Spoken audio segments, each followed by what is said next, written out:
शनिवार वाडा हा पुण्यातील एक ऐतिहासिक किल्ला आहे, पण त्याच्याशी जोडलेले एक भयानक रहस्य आजही लोकांना घाबरवते. 1773 साली इथे एक भीषण घटना घडली.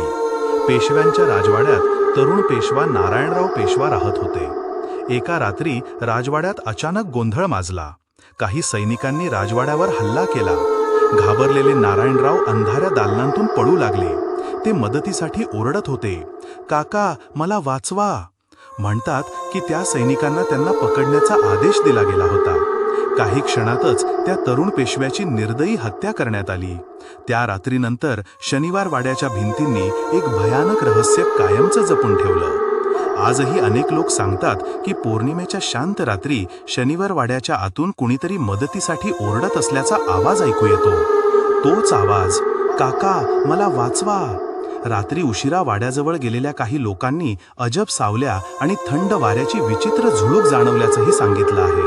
त्यामुळेच अनेकांना वाटतं की त्या भयानक रात्रीचा आत्मा अजूनही शनिवार वाड्याच्या अंधाऱ्या दालनात भटकत आहे.